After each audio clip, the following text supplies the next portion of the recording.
after wave, I'm slowly drifting. And it feels like I'm drowning, pulling against the street, pulling against the wave. Wave after wave, wave after wave, I'm slowly drifting. And it feels like I'm drowning, pulling against the street, pulling against the wave after wave, wave after wave, I'm slowly drifting. And it feels like I'm drowning, pulling against the street, pulling against the wave.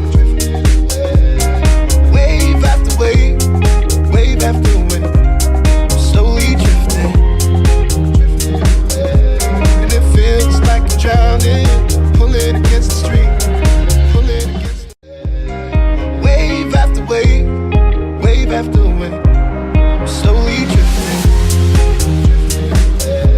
And it feels like I'm drowning, pulling against the street, pulling against the wave.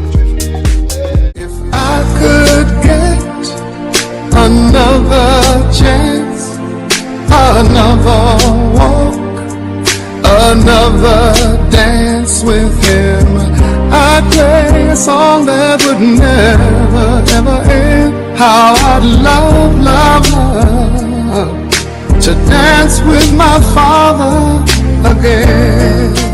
If I could get another chance, another walk, another dance with him, I'd play a song that would never, ever end. How I'd love, love, love to dance with my father again. If I could get another. I hope you're dancing in the sky, and I hope you're singing in the angels' choir. I hope you're dancing in the sky, and I hope you're singing in the angels' choir. My mom was there. She enjoyed every moment with her best friend by her side.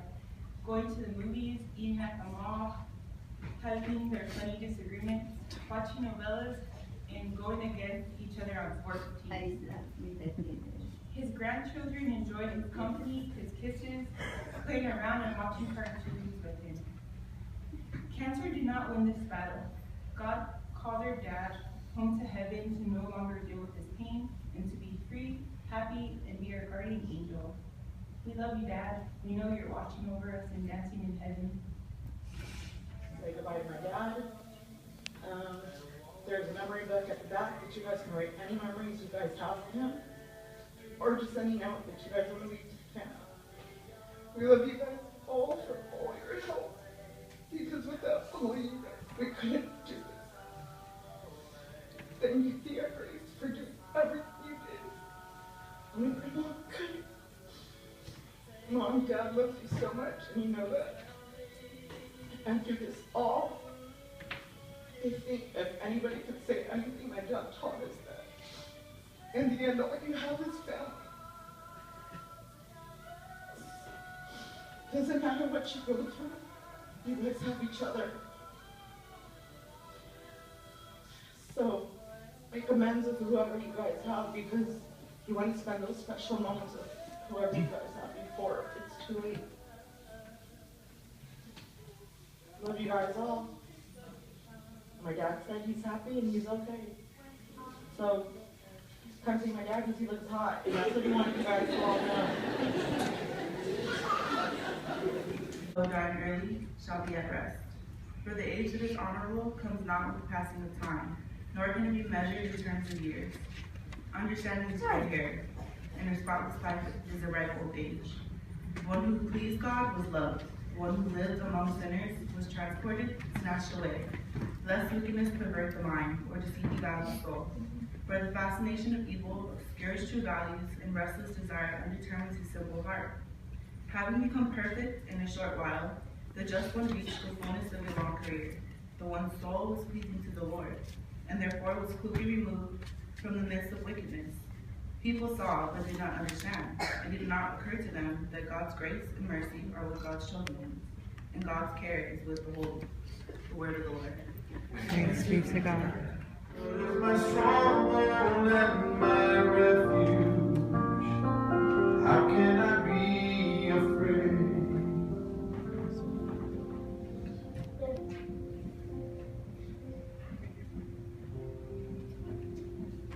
A reading from the book of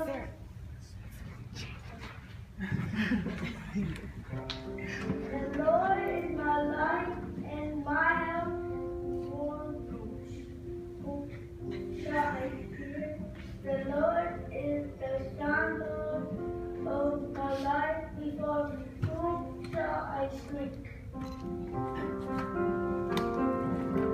The Lord is my light and my salvation. Whom should I fear? The Lord is my stronghold and my refuge. How can I be afraid? There is one thing I ask of the Lord, for this I long to live in the house of the Lord all the days of my life, to savor the sweetness of the Lord, to behold his temple. The Lord is my light and my salvation. Whom should I fear? The Lord is my stronghold and my refuge. How can I be afraid? O Lord, hear my voice when I call. Have mercy and answer in your face. O Lord, that I sing, hide not your face. The Lord is my light and my salvation. Whom should I fear? The Lord is my stronghold and my refuge.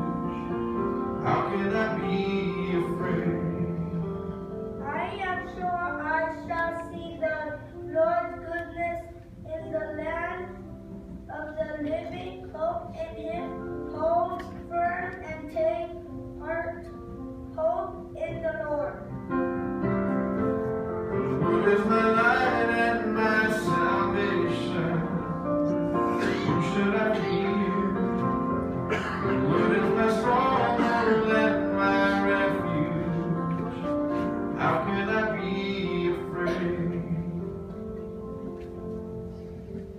Led by the Spirit of God, are children of God. For you did not receive a spirit of slavery to fall back into fear, but you received the spirit of adoption through which we cry, Abba, Father. The Spirit itself bears witness with your spirit that we are children of God. And if children, then heirs, heirs of God and joint heirs of Christ. If only we suffer with him, so that we may also be glorified with him. I consider that the sufferings of this present time are as nothing compared with the glory to be revealed for us.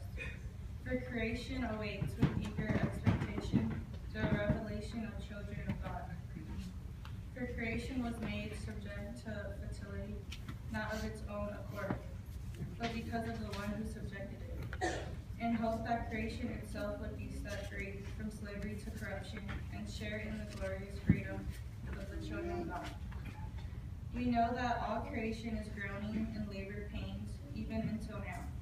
And not only that, though we ourselves who have the first fruits of the Spirit, we also groan within ourselves as we wait for adoption, the redemption of our bodies.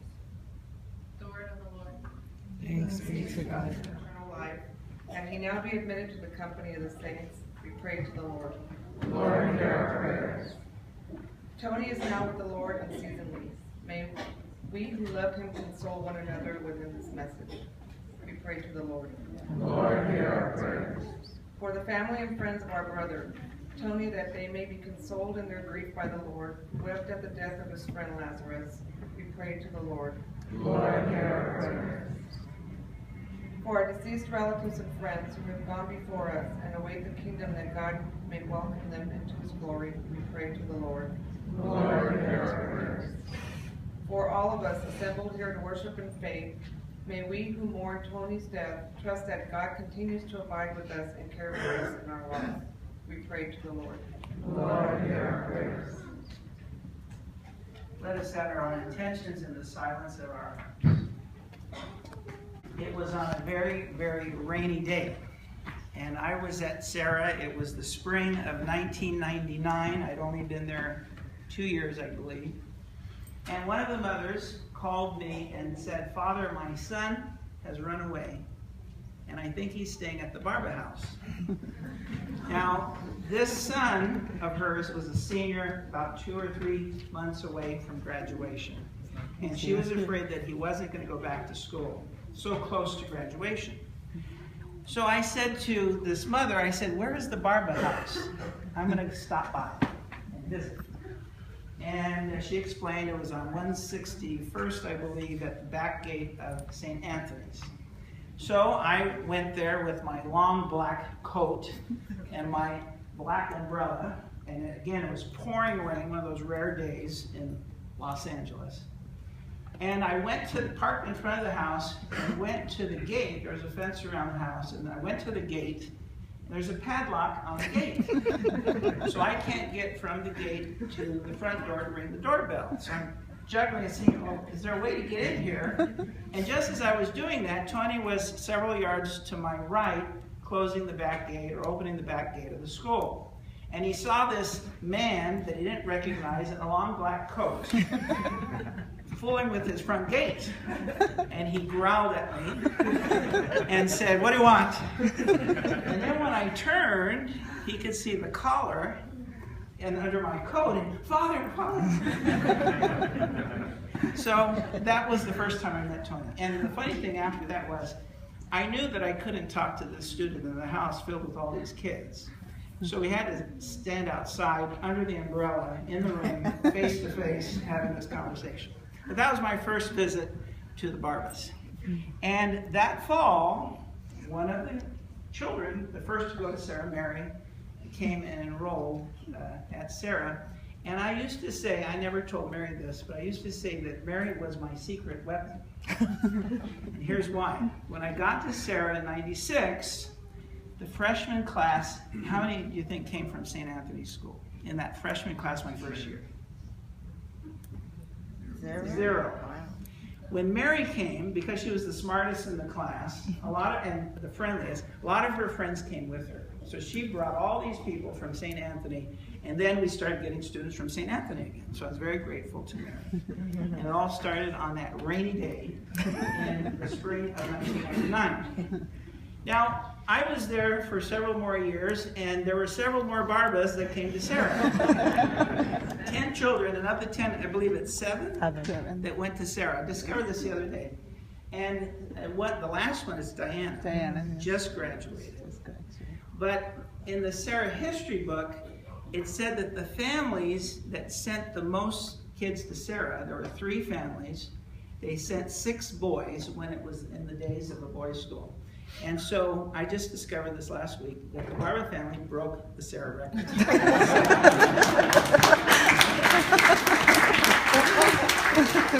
And I don't think anyone will ever break that record. Though it would be nice if some of the Barba kids did. Hint, hint, hint. So during those years, I could see the type of man, the type of father, the type of husband Tony was.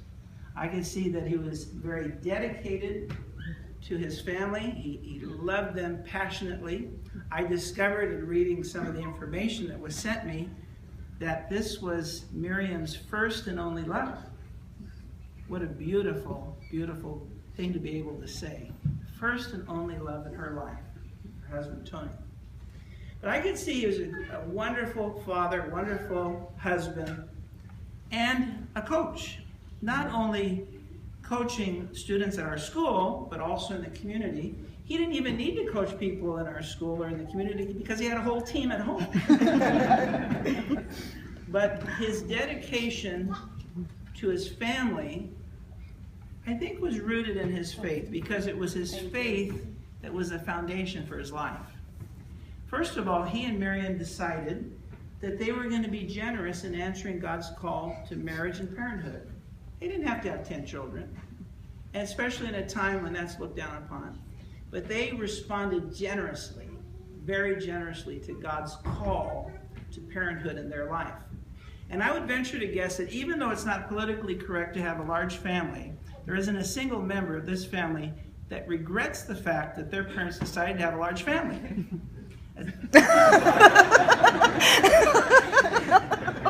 Diana, don't listen to her.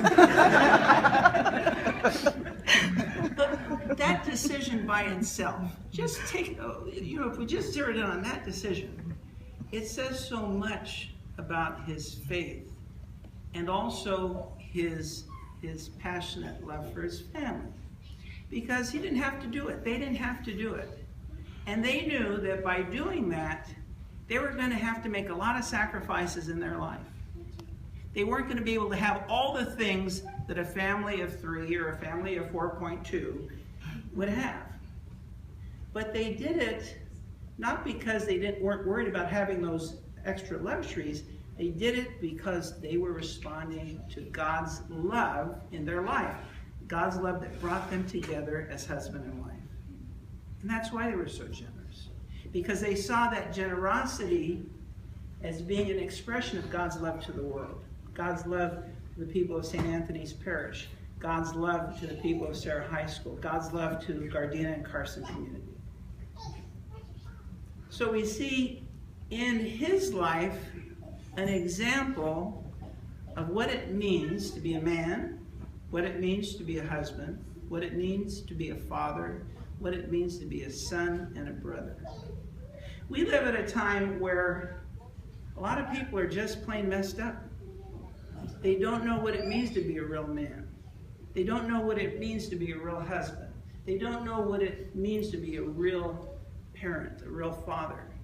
Because our society is filled with all these strange signals that cause people to do things that don't allow them to be good in all of those areas. And yet we see in Tony's generosity and in his love for his wife and his children, an example for all of us. His faith was such that he was able to endure the suffering that he had for 3 or more years, because he knew that somehow in God's mysterious plan, this was part of his path, his journey. In today's gospel reading, we hear Jesus say, and this passage is right before his death. He knew he was going to Calvary. He says, unless a grain of wheat should fall to the ground and die, it remains just a grain of wheat. But if it falls to the ground and dies, it produces much fruit. And that message of Jesus is a message that we see in Tony's life. He suffered throughout his life in the sense of all the trials and tribulations that come with being a father and a husband. All the tribulations that come with being the father of a large family. It's not easy. He knew that. But that's part of the grain of wheat falling to the ground and dying. It produces much fruit. And then 3 years ago, or 2 years ago, when everyone thought he would only have a few days to live, he knew that that path to his death, no matter how long it took or what twists and turns it made, he knew that that path was part of that whole process of the grain of wheat falling to the ground and dying to produce much fruit. So what is that fruit? What is the fruit that has been produced by his suffering? Well, we see in the suffering that he might have endured during his married life, the struggles of raising a large family, that he produced a beautiful family. He produced a loving family. And in part, it was because of the example he and his wife Miriam gave to his children. The example of their love and the example of their faith. And during the course of his suffering of cancer, he didn't know when his time would come. He knew it was up ahead somewhere. And he could have become very angry at God. He could have become very disillusioned. He could have become full of despair, but he didn't, because he's a man of faith, a man of deep faith and deep love for Jesus. Now, some people become angry, but people of faith don't become angry. They struggle, they grapple with this mystery of suffering. But what did he do?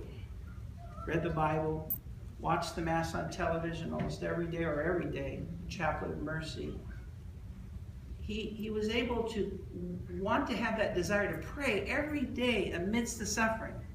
Now, those of you who have been in the hospital before, or have been very sick, you know that when you're sick and when you're uncomfortable, it's not easy to do anything. It's not easy to talk to people. It's not easy to even pray. It's harder to pray when you're suffering. But that suffering was not a deterrent to Tony because of his faith, because of the love in his heart and the heart of his wife and the heart of his children.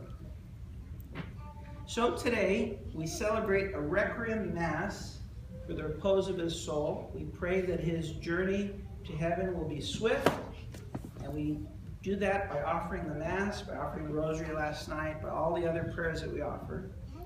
But we also see in his life a lesson for all of us.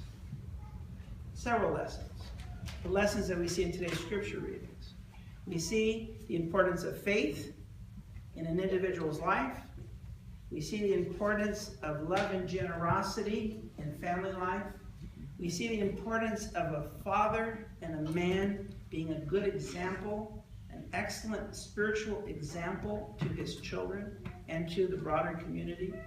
We see in the example of generosity, not only in producing a large family, but in giving of his time when he didn't have to. We see so many different things that can teach us about what it means to be a Catholic Christian, to be a husband, to be a father, to be a brother, to be a son, and to be a friend. And we all thank God for that friendship with Tony Bartlett.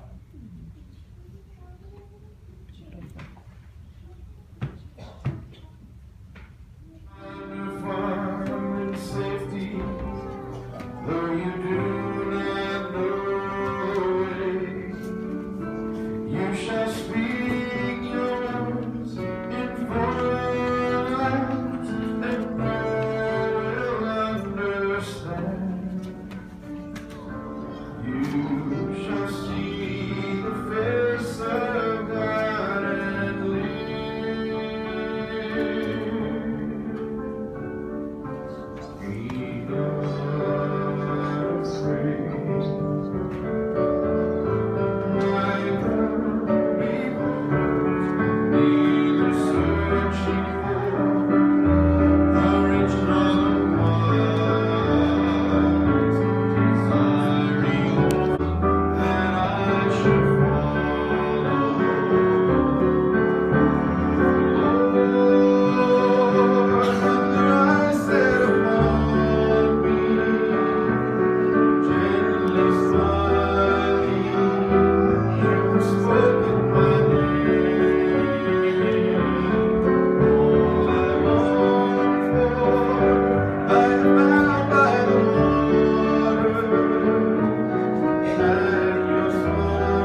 like a good man there. So for once in my life, let me get what I want. Lord knows it would be the first time. Lord knows it would be the first time.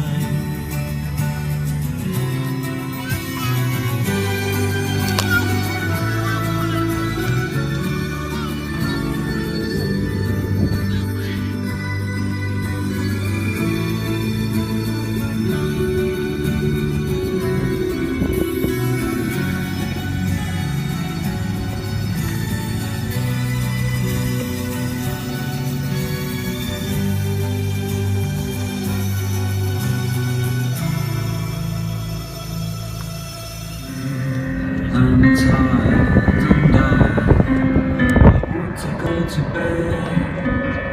Singing me to sleep, singing me to sleep. Need to go behind with Daddy. No, right there. Come on.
Grandpa! Oh, that's funny. Oh, you're playing? That's awesome. Another one. Your face.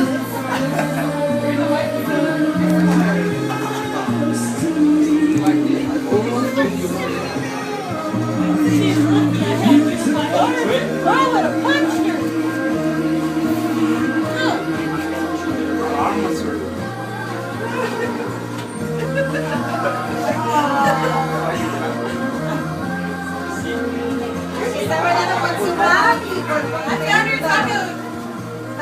Your tacos back there.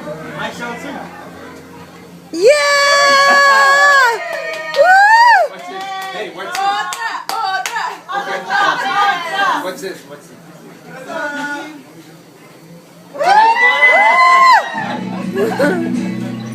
Don't know what song this is.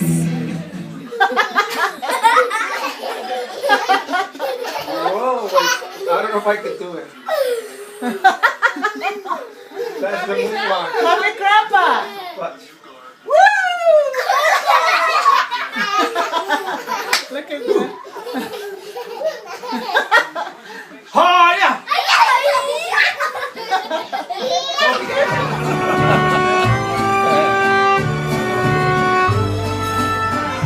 Show mom. Hey, Therese, there. Show Didi and mom.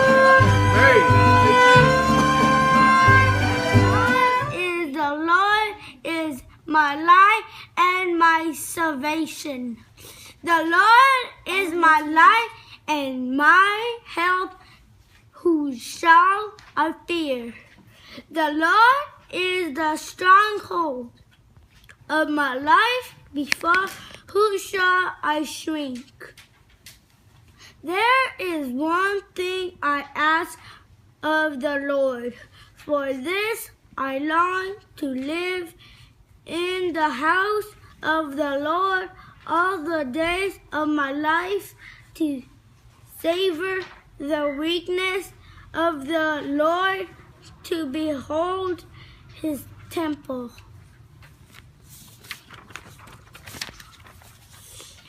Oh Lord, hear my voice. When I call, have mercy and answer, it is your face. O Lord, that I seek, hide not your face. I am sure I shall see the Lord goodness in the land of the living. Hope in him, hold firm and take heart.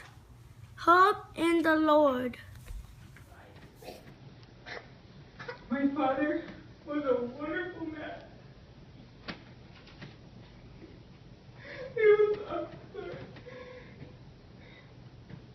He was a father, husband, brother, grandfather, and friend to many people. To my brothers and sisters and I, he was more than just our father. He was our friend and hero.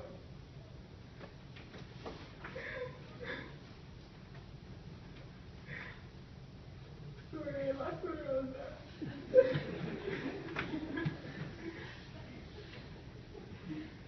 My father was a very hardworking man. Even though he spent hours at work, he made a lot of time for his family. Not only did he provide for all 10 of his children, he was also a coach in sports. He loved sports. He taught us basketball and baseball. He was a very loving man. He was a great husband to my beautiful mother. They were married for 34 years. He was a very handsome man. When we were little and my dad would drive us anywhere, he made sure that there was only one window was open so it wouldn't mess up his hair. We all knew how he loved his hair. He made sure the weather didn't prevent a bad hair day.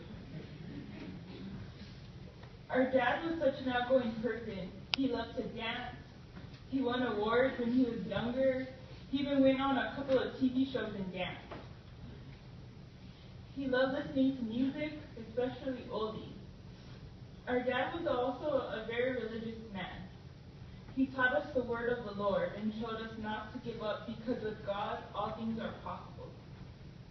I remember he would take us to church every Saturday night at 5:30.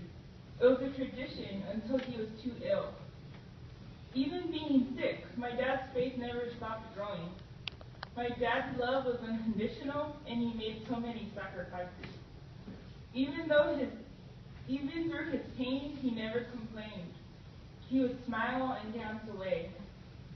He continued to enjoy his life. He even learned how to text on his cell phone. He was so happy he learned how to do it on his own. There's so many beautiful memories with our dad. I'm going to share some special moments that our family had with him. Remember, I said there's 10 of us. Lolita, our oldest sister, she enjoyed our dad taking us to Redondo Beach, except she hated how he always parked far. Okay, we all hated how he parked far. And when I mean far, I mean like 20 blocks from the beach. The beach was like our second home, and he loved to barbecue there. There is also a house on 164th Street, and he said that it was haunted, and he took Joe, Peter, and Lolita too. She still goes there in fear to this day. She also enjoyed going to the mall. That was our Barbara thing to do. Joe, our oldest brother, he enjoyed cooking for my dad. My dad loved food, and especially Joe's cooking. Sorry, Mom, but he told Joe that he enjoyed his homemade hamburgers and red enchiladas more. My brother Peter. My brother Peter enjoyed getting off from work and going home at 5 a.m. to eat yoshinoya with my dad, and then after they would pray the rosary. They would also sit for hours and talk about sports. Mary. Mary was born on my dad's birthday in 1985. She was his greatest gift.